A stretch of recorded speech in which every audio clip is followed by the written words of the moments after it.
Good morning everyone. Welcome to Abstra Physics class.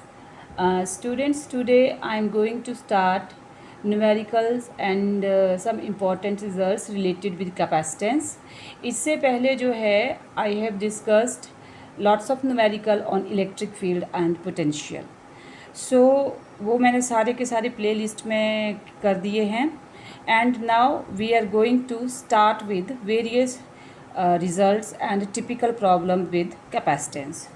So today first question is, when a conductor is placed inside electric field, the field inside conductor is zero. ध्यान से इसको understand करिए because जब यहाँ पे मैं start कर रही हूँ from easier and then we will proceed towards typical. So यहाँ पे क्वेश्चन है, फर्स्ट क्वेश्चन है सिंपल कि एक conductor is placed inside electric field then field inside conductor. तो हमें पता है कि when we will place a conductor inside electric field, net electric field जो होगा उसके अंदर that will be zero. So कैसे, वो भी मैं एक्सप्लेन कर रही हूँ यहाँ पे. Suppose this is your conductor, okay, and we have placed it inside electric field. तो इलेक्ट्रिक फील्ड के अंदर व्हेन वी प्लेस्ड इट, तो positive charge and this is negative charge. ये इलेक्ट्रिक फील्ड है हमारा, हमने अप्लाई किया है. Now when we placed this conductor inside it, तो क्या होगा, दिस पॉजिटिव चार्ज इस प्लेट का that will attract negative charge of conductor inside itself. And ये जो नेगेटिव चार्ज है हमने जो अप्लाई किया है, that will attract positive charge toward itself. So net result देखिए, तो देखिए ये क्या होगा, आपस में कैंसल आउट करेंगे. यहाँ पे अपोजिट चार्ज जो हैं ये एक दूसरे को क्या करेंगे, कैंसल. तो नेट इलेक्ट्रिक फील्ड हमारे पास क्या हो जाएगा, zero. There is no field inside conductor when it is placed inside electric field.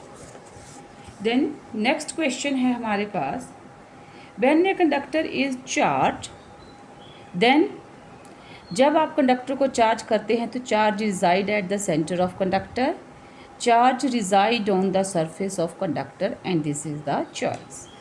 क्यों, यहाँ पे देखिए मैंने ऑलरेडी एक्सप्लेन किया कि when we are placing A conductor inside electric field, तो क्या हो रहा है, inside conductor net electric field हमारे पास हो रहा है जीरो.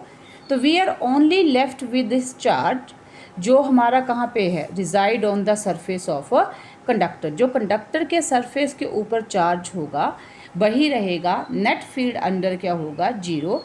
तो सिंपल रिजल्ट है, when a conductor is placed inside electric field, net electric field inside it is zero and charge reside only on the surface of the conductor. Now next numerical, which of among is a polar molecule. अब polar molecule पूछा है इन्होंने, तो यहाँ पे जो हमारे पास हमारा जो आंसर है वाटर, ना ही तो ऑक्सीजन, नाइट्रोजन, CH4. क्यों, एग्जैक्टली पोलर मॉलिक्यूल और नॉन पोलर, हमने पोलर और नॉन पोलर पढ़े हैं, तो वहीं से हमें पता है कि जो पोलर मॉलिक्यूल्स होते हैं उनका डाइपोल मोमेंट का कुछ वैल्यू होता है. एंड नॉन पोलर, नाम से ही non polar means no dipole moment, means net dipole moment is zero. Non polar में क्या होता है, centre of gravity of positive and negative charge coincide कर जाता है, जबकि पोलर मॉलिक्यूल में centre of gravity of positive and negative charge do not coincide, तो इनकी नेट डाइपोल मूवमेंट होती है यहाँ पर. अब यहाँ पे ये जो आप ऑप्शंस देख रहे हैं, इसमें देखिए ये हाइड्रोजन और वाटर है, दो डिफरेंट ये हैं हमारे पास. तो यहाँ पर जब हम इनकी बॉन्डिंग देखते हैं तो इसकी डाइपोल मूवमेंट होती है, जबकि ऑक्सीजन, नाइट्रोजन और मीथेन का देखो तो ये oxygen oxygen double bond, nitrogen nitrogen triple bond, और CH4 ये जो इसका सिमेट्री होता है. तो यहाँ पे इन सब की डाइपोल मूवमेंट जो हो जाती है वो जीरो, क्योंकि यहाँ पर बॉन्डिंग कंप्लीट करने के लिए कार्बन हाइड्रोजन से भी ले लेगा, इससे भी तो नेट डाइपोल मोमेंट देखिए ये हो जाएगी 0। सिमिलर नाइट्रोजन में, सिमिलर ऑक्सीजन में, तो only we are left with the choice water. Water में जहाँ पर आपकी डाइपोल मोमेंट की कुछ वैल्यू है। Then next question, specific inductive capacity.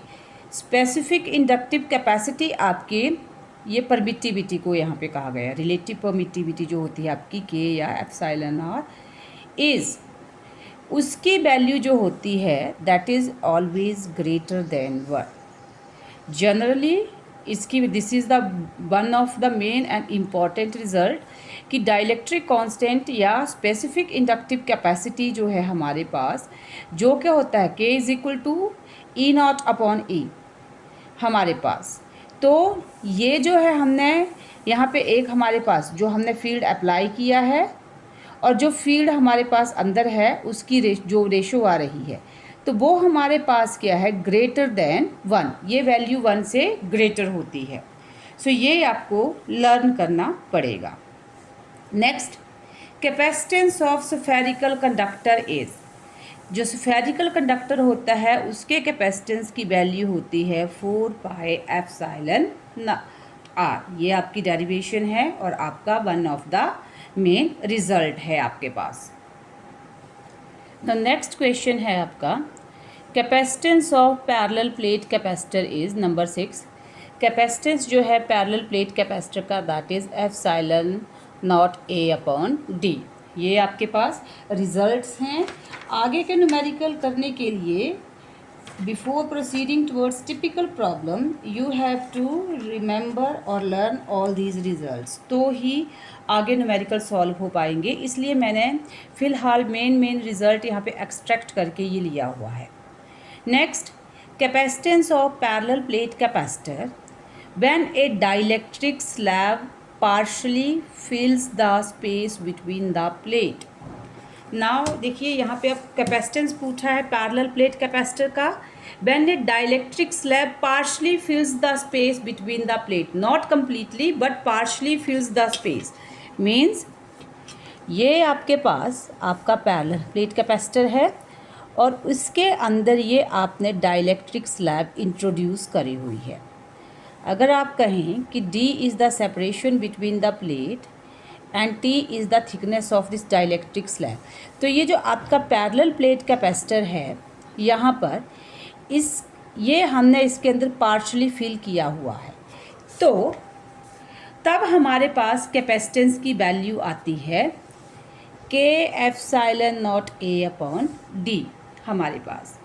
ये in case when dielectric slab partially fills the space between the plate, this is also one of your main result. Next, capacitance of parallel plate capacitor when a conducting slab fills the space between। अब है capacitance of parallel plate capacitor when a conducting slab completely fills the space between the plates। अब conducting slab not dielectric, अब हम introduce कर रहे हैं एक conducting slab between the plates and completely fills the space between the plate। वो completely fill कर रही है स्पेस को between the plate। तो आपके पास क्या है कि अगर ये आपकी प्लेट है और फिलहाल आपने ये कंडक्टिंग प्लेट डाली है इसके अंदर, ये तब सिचुएशन है when it is not completely filling this space, वो कम्प्लीटली फिल नहीं कर रही है, तब हमारे पास जो कैपेसिटेंस है उसकी वैल्यू आती है epsilon not a upon D 1 minus T upon D. This is the result when we introduced a conducting slab between parallel plate capacitor and it is not completely filling the space। Now आपकी situation है यहाँ पर कि जो आपकी conducting slab है that completely fills the space। completely fills the space का मतलब है T is equal to D। ये completely fill कर दिया उसने space, तो ये थिकनेस जो है वो डिस्टेंस के इक्वल हो गई। तो यहाँ पे एप्सिलॉन नॉट ए अपॉन, अब ये देखिए यहाँ पे डी है T minus T upon D and equal, तो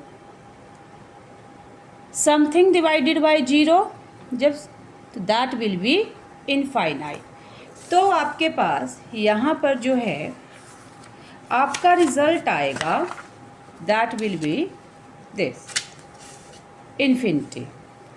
दिस इज द रिजल्ट आपका। क्यों आया? I have explained. Now next is another your result, the capacitance of spherical capacitor.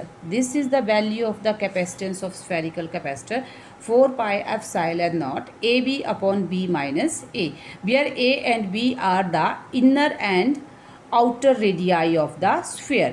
First sphere जो है उसका इंटरनल रेडियस आर ए और second radius B उसका। तो ये आपके पास रिजल्ट आया। Next, the electric field between two coating of spherical capacitor is not uniform. Electric field पूछा है, between two coating of spherical capacitor is uniform, not uniform, infinite, none of above. तो जब spherical capacitor की बात करें हम, तो उसकी दो कोटिंग के बीच जो फील्ड आता है वो नॉन यूनिफॉर्म आता है। क्यों? ये आपका स्फेरिकल कैपेसिटर, ये अर्थ, यहाँ पे इसका सेंटर, ये इसका एक रेडियाई, सेकेंड रेडियाई। अब देखिए यहाँ पे क्या है, हम बोलते हैं electric field E is equal to V upon D। तो इलेक्ट्रिक फील्ड जो है दैट वेरीज विद डिस्टेंस। यहाँ पर तो first distance A, second distance B। तो इलेक्ट्रिक फील्ड इस डिस्टेंस के हिसाब से वेरी करेगा। तो दो कोटिंग के बीच में जो इलेक्ट्रिक फील्ड है that will not be uniform. Then next numerical है, the capacitance of a cylindrical capacitor is. Cylindrical capacitor की वैल्यू होती है ये 2 pi epsilon naught L upon 2.303 log of B upon A base 10। This is the net result after complete derivation. जब हम derive करते हैं derivation capacitance of cylindrical capacitor तो हमारे पास ये रिजल्ट आता है। And last question, the electric field between two plate of parallel plate capacitor is uniform. देखिए अभी हमने पीछे एक क्वेश्चन किया कि इलेक्ट्रिक फील्ड जो है between two coating of spherical capacitor, spherical capacitor के केस में वो नॉन यूनिफॉर्म था, बट अब electric field between two plate of parallel capacitor तो वो है यूनिफॉर्म। क्यों? यहाँ पे सॉरी देखिए, ये है आपका पैरेलल प्लेट कैपेसिटर और ये है डिस्टेंस। तो electric field I said V upon D varies with distance. तो यहाँ पे जो नेट डिस्टेंस है 10, तो ये जो D डिस्टेंस है दैट इज़ फिक्स्ड वन, ये फिक्स्ड है। तो इलेक्ट्रिक फील्ड की इसके साथ जो वेरिएशन है यहाँ पर आप देख सकते हैं, दिस इज़ फिक्स्ड। तो इलेक्ट्रिक फील्ड जो है that is not going to vary. तो इलेक्ट्रिक फील्ड इस केस में क्या आ जाएगा आपका? Uniform. So thank you students, please keep on watching. और अगर आपको कोई फीडबैक देना है तो प्लीज़ दीजिए इस पर, ताकि आई कैन अंडरस्टैंड कि आपकी और क्या डिमांड है। सो थैंक यू।